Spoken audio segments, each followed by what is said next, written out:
ہوگا۔ یہ حافظ جمیل احمد صاحب چرتھاولی کے لکھے ہوئے ہیں، ان کی شان میں حضرت کی، اور وہ ہیں مسیح اللہ جناب شیخ اعظم رہبر کامل۔ اب اس شان سے نہیں پڑھا جائیں گے جس شان سے جب پڑھے جاتے تھے، جب جنون سوار تھا، یعنی وہ جنون جیسا کہ نئی شادی ہونے کے بعد جنون ہونا، تو ایسا جنون تو اب ہے نہیں لیکن ہے مسیح اللہ جناب شیخ اعظم رہبر کامل، تمہیں حق نے بنایا ہے محرم اسرار ربانی، امام معرفت ہو تم شریعت اور طریقت کے، حقیقت میں ہو تم آئینہ اسرار ربانی، زہ قسمت غلامی بھی اگر یہاں کی میسر ہو، گدائی آپ کے در کی ہے میرے حق میں سلطانی، فقیر بن کے بھی پڑھ جاؤں جب بھی میرے لیے بادشاہت۔ یہ عشق و محبت کی بات ہے اپنے شیخ سے۔ چھپا لو مجھ کو دامن میں مسیح الامت اعظم، ہوئے ہیں نفس اور شیطان میرے دشمن جانی، تمہاری تربیت سے جلد بدلے حال دل، ورنہ بڑی مشکل ہے دنیا کی محبت دل سے مٹ جانی، مقدر ان کا جاگا ہے زہ قسمت کہ جن اصحاب صحبت نے تمہاری قدر پہچانی، جنہوں نے اس زمانے میں قدر پہچانی تھی، مقدر ان کا جاگا ہے زہ قسمت کہ جن اصحاب صحبت نے تمہاری قدر پہچانی، ضرورت ہی نہیں اب جا بجا پھرنے کی ہے سالک، میرے قبلہ میرے کعبہ ہیں بے شک شیخ حقانی، میرے مرشد کے دم سے شرف یہ حاصل ہے بستی کو، جلال آباد قصبہ بن گیا تھانہ بھون ثانی، دوائے درد دل جن کے یہاں ہر وقت ملتی ہے، یہی وہ شیخ اعظم ہیں یہی ہیں تھانوی ثانی۔ ہم تو تھک کے پڑھ جائیں، دوپہر کو بھی پڑھ جائیں، شام کو بھی پڑھ جائیں، مگر حضرت اللہ سارے دن کھرسا کے زمانے میں بھی یوں ہی بیٹھے رہتے، خطوط لکھتے، مجلس ہوتی، آنے والوں سے ملاقات کرتے، کیسے مشق کر رکھی تھی، ہمارے تو بیٹھا بھی نہیں جا سکتا۔ تو اس کو فرمایا دوائے درد دل جن کے یہاں ہر وقت ملتی ہے، یہی ہے وہ شیخ اعظم یہی ہے تھانوی ثانی، ملے گی فضل حق سے یا سکون قلب کی دولت، کرو بس اتباع شیخ میں تم اپنی قربانی، جناب حضرت اشرف علی کے تم خلیفہ ہو، مسیح اللہ جناب شیخ اعظم شیخ حقانی، یہ ادنا حال ہے کاشانہ دربار اقدس کا، آیا ہوتے ہیں دل پر خود بخود اسرار روحانی، آیا ہوتے ہیں دل پر خود بخود اسرار ربانی، دل کھلتا تھا وہاں مجلس میں بیٹھ کر۔ کہاں ممکن ہے میں لکھوں صفات حضرت اقدس، ہے کیا میری سخندانی ہے کیا میری مدح خوانی، مسیح اللہ جناب شیخ اعظم رہبر کامل، تمہیں حق نے بنایا ہے محرم اسرار ربانی۔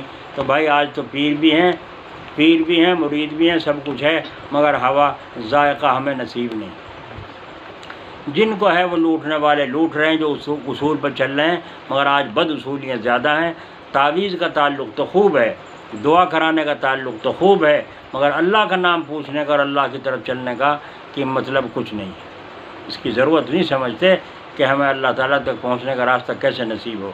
یوں سوچتے ہیں مرید ہونے کے بعد دعا کر دیں گے خوب آمدنی ہوگی، ہو سکے آمدنی گھٹ جاوے، جب اللہ تعالیٰ کی طرف کو چلیں گے تو ہو سکتا ہے اللہ تعالیٰ امتحان لے اور آمدنی روک کر کے تمہارا امتحان لے، کچے ہو کہ پکے ہو، جب امتحان میں پاس ہو گئے فَإِنَّ مَعَ الْعُسْرِ يُسْرًا إِنَّ مَعَ الْعُسْرِ يُسْرًا، پھر اللہ تعالیٰ تنگی کے بعد راحت راستے کھول دیتے ہیں۔ اسی لیے ہمارے سلسلہ چشتیہ میں شروع میں مجاہدات محنتیں ہیں، اور بعد میں جا کر پھر اللہ تعالیٰ فتوحات دروازے کھول دیتے ہیں۔ اللہ اکبر۔ ہم دیکھیں شروع میں بزرگوں کا رنگ، اتنے گدے لگ رہے ہیں، اتنے مکان بن رہے ہیں، اتنا کھانا اچھا ہے، اتنا یہ ہے، اتنے پنکھے لگ رہے ہیں، اتنے اے سی لگ رہی ہے، یہ دیکھتے ہیں، یہ نہیں دیکھتے شروع کی زندگی ان کی کیا ہے۔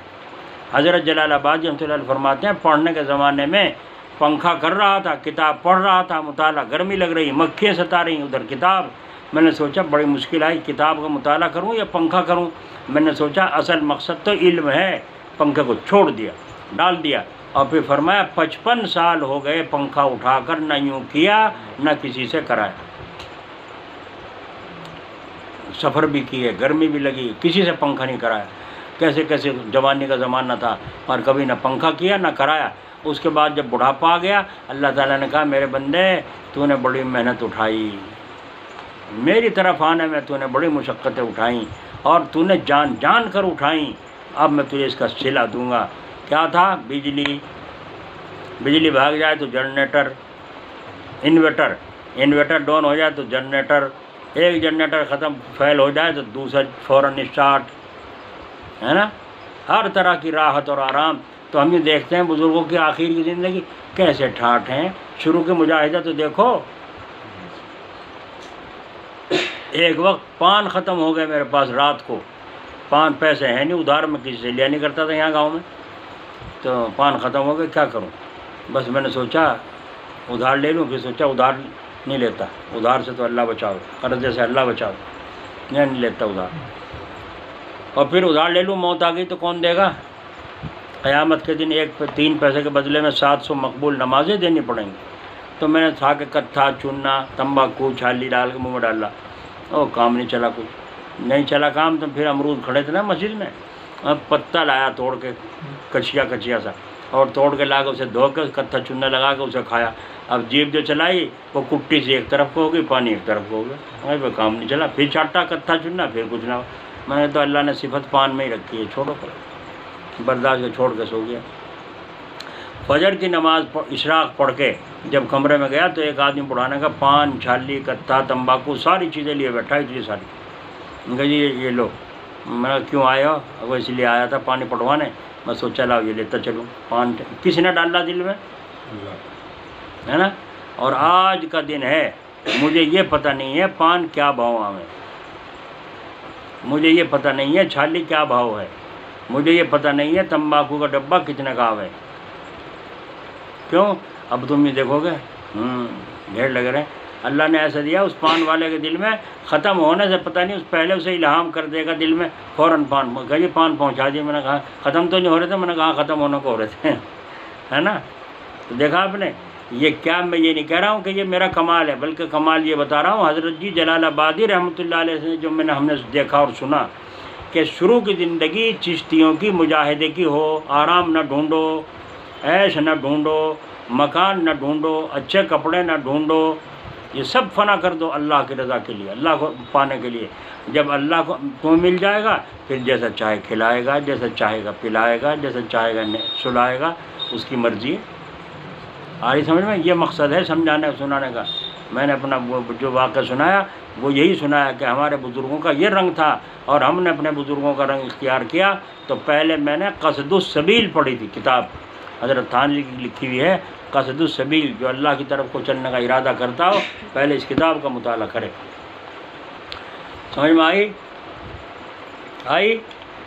آئی. اللہ تعالیٰ توفیق عطا فرمائے. ایک دن کا سنا قصہ، کھانا کھانے گھر سے کہنے لگی کیا پکاؤں؟ میں نے کہا جو کچھ وہاں پکا لو، میرے پاس تو کچھ ہے نہیں. تو آٹا تو ہے، کہاں ہے؟ میں تو چٹنی کر لو، مرچیں تو ہیں، کہاں؟ میں چٹنی کر لو اور اسے بھون لو، تیل ہوگا، گھی ہوگا. میں نے کہا اچھا. اٹھا کے انہوں نے بھون کے رکھ دی. مغرب کی نماز پڑھ کے جب دسترخوان بچھا کے ہم کھانا ایک جگہ کھاتے تھے سب.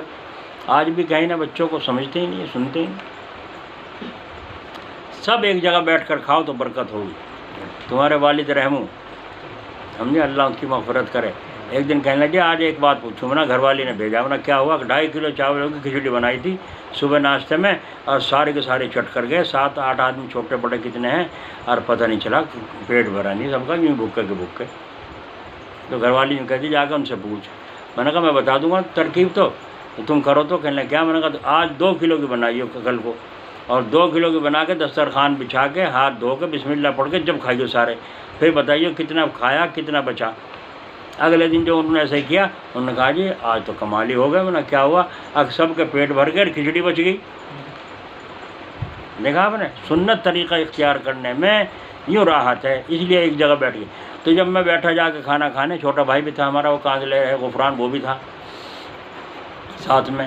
تو جب دسترخوان میں بیٹھے تو 4 قسم کا سالن اور 1 چٹنی۔ میں نے کہا یہ کہاں سے آیا؟ کہ یہ فلاں نے بھیجا۔ یہ کہاں سے آیا؟ یہ فلاں کے یہاں سے آیا۔ یہ کہاں سے؟ فلاں کے یہاں۔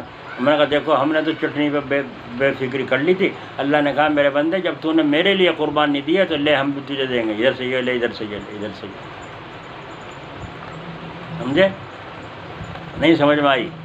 اس لیے اللہ تعالی ہمیں اس راستے پر چلنے کی توفیق دے، اللہ کے راستے پر۔ اور اس میں یہ 7 چیزیں رکاوٹ بتائیں میں نے، جو رکاوٹ ہیں جو ہمیں منزل پہ پہنچنے نہیں دے رہی ہیں۔ عمر گزر گئی اللہ اللہ کرتے، تسبیحیں پڑھتے، کچھ نہیں حاصل ہو رہا۔